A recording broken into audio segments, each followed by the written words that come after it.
ಮಾವಿನಕಾಯಿ ಹೆಸರು ಕೇಳಿದ್ರೇನೆ ಎಲ್ಲರ ಬಾಯಲ್ಲೂ ನೀರಿರಿಸುತ್ತೆ. ಅಂತ ಮಾವಿನಕಾಯಿಯಿಂದ ಒಂದು ಹುಳುಗೊಜ್ಜನ್ನು ಮಾಡ್ಕೊಂಡು ತಿಂದರೆ ತುಂಬಾ ಟೇಸ್ಟಿಯಾಗಿರುತ್ತೆ. ಬಿಸಿ ಬಿಸಿ ಅನ್ನಕ್ಕೆ ಇದೊಂದು ಗೊಜ್ಜು ಹಾಕ್ಕೊಂಡು ಸ್ವಲ್ಪ ಕೊಬ್ಬರಿ ಎಣ್ಣೆಯನ್ನು ಬಿಟ್ಕೊಂಡು ಊಟ ಮಾಡ್ತಿದ್ರೆ ಆಹಾ ಸ್ವರ್ಗ ಸುಖ. ಹಾಯ್ ಫ್ರೆಂಡ್ಸ್, ನಮಸ್ಕಾರ, ವೆಲ್ಕಮ್ ಟು ನಳಪಾಕ. ಇವತ್ತು ನಾನು ಮಾವಿನಕಾಯಿಯಿಂದ ಒಂದು ಹುಳುಗೊಜ್ಜನ್ನು ಮಾಡ್ತಾ ಇದ್ದೇನೆ. ನಾಲಿಗೆ ಕೆಟ್ಟೋಗಿದೆ, ಊಟ ಸೇರ್ತಾ ಇಲ್ಲ ಅನ್ನೋರು ಕೂಡ 4 ತುತ್ತನ್ನು ಜಾಸ್ತಿ ತಿಂತಾರೆ.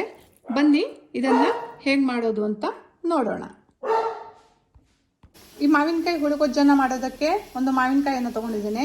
ಈಗ ಇದರ ಸಿಪ್ಪೆಯನ್ನು ತಕ್ಕೊಳ್ತೇನೆ.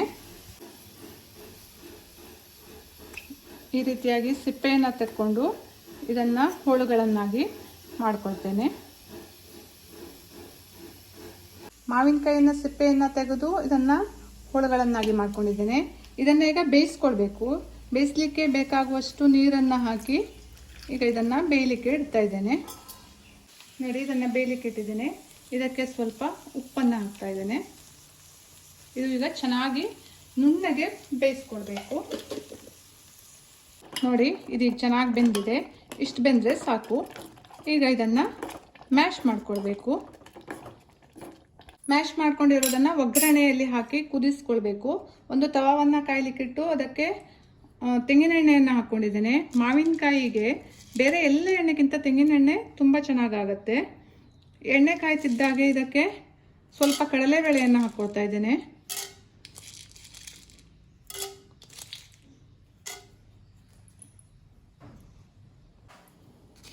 ಹಾಗೆ ಒಂದು ಟೇಬಲ್ ಸ್ಪೂನ್ ಅಷ್ಟು ಉದ್ದಿನಬೇಳೆಯನ್ನು ಹಾಕ್ಕೊಳ್ತಿದ್ದೇನೆ.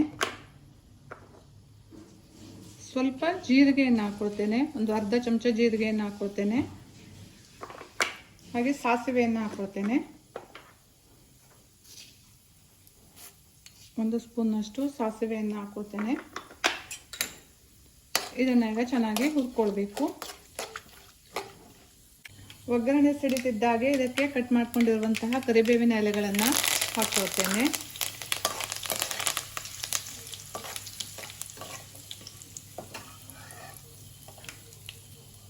ಹಾಗೆ ಸ್ವಲ್ಪ ಹಸಿಮೆಣಸು ಮತ್ತು ಗಾಂಧಾರಿ ಮೆಣಸು ಎರಡನ್ನೂ ತೊಗೊಂಡಿದ್ದೇನೆ. ಇದನ್ನು ಸೇರಿಸ್ಕೊಳ್ತಾ ಇದ್ದೇನೆ. ಮೆಣಸನ್ನು ನೀವು ಮಾವಿನಕಾಯಿ ಎಷ್ಟು ಹುಳಿ ಇದೆ ಅನ್ನೋ ಆಧಾರದ ಮೇಲೆ ಹೆಚ್ಚು ಕಡಿಮೆ ಮಾಡ್ಕೊಳ್ಬೇಕು. ಮಾವಿನಕಾಯಿ ತುಂಬ ಹುಳಿ ಇದ್ದರೆ ಸ್ವಲ್ಪ ಖಾರವನ್ನು ಜಾಸ್ತಿ ಹಾಕ್ಕೊಳ್ಬೇಕು. ಹಾಗೆ ಸ್ವಲ್ಪ ಪರಿಮಳದ ಇಂಗನ್ನು ಹಾಕ್ಕೊಳ್ತಾ ಇದ್ದೇನೆ. ನೋಡಿ, ಇದು ನಾನು ಬಳಸ್ತಾ ಇರೋದು ಗಟ್ಟಿ ಇಂಗು. ತುಂಬ ಪರಿಮಳ ಇರುತ್ತೆ ಇದು. ನೀವು ಇಂಗಿನ ಬದಲಿಗೆ ಇದಕ್ಕೆ ಬೆಳ್ಳುಳ್ಳಿಯನ್ನು ಸಹ ಹಾಕ್ಕೊಳ್ಬೋದು, ಅದು ಚೆನ್ನಾಗಿರುತ್ತೆ. ಈಗ ಇದಕ್ಕೆ ಬೇಯಿಸಿ ಮ್ಯಾಶ್ ಮಾಡ್ಕೊಂಡಿರುವಂತಹ ಮಾವಿನಕಾಯಿಯನ್ನು ಸೇರಿಸ್ಕೊಳ್ತಾ ಇದ್ದೇನೆ.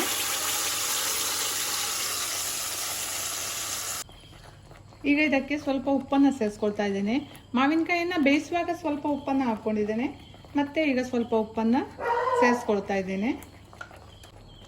ಹಾಗೆ ಇದಕ್ಕೆ ಬೆಲ್ಲವನ್ನು ಹಾಕ್ಕೊಳ್ತಾ ಇದ್ದೇನೆ.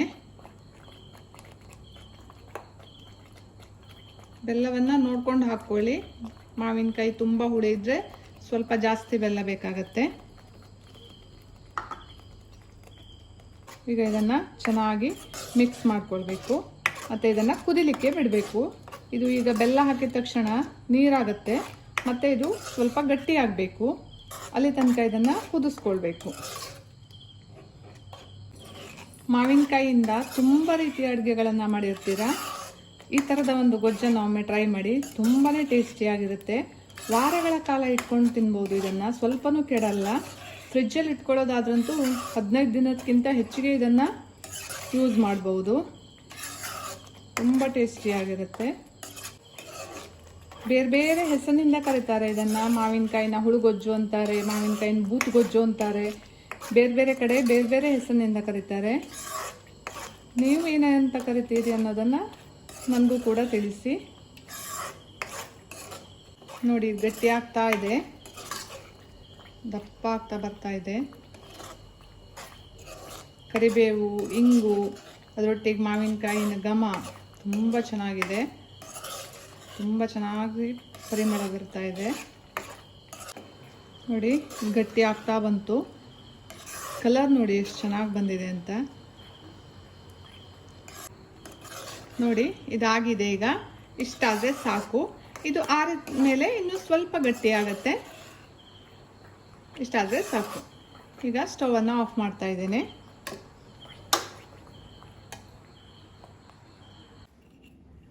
ಹುಳಿ ಹುಳಿಯಾಗಿ, ಖಾರವಾಗಿ, ಸಿಹಿಯಾಗಿ, ರುಚಿಯಾಗಿರುವಂತಹ ಮಾವಿನಕಾಯಿನ ಹುಳುಗೊಜ್ಜು ರೆಡಿ ಆಯಿತು. ನನ್ನ ಈ ವಿಡಿಯೋ ಇಷ್ಟ ಆದರೆ ಲೈಕ್ ಮಾಡಿ, ಶೇರ್ ಮಾಡಿ, ಕಮೆಂಟ್ ಮಾಡಿ ಹಾಗೂ ಸಬ್ಸ್ಕ್ರೈಬ್ ಮಾಡಿ. Thank you.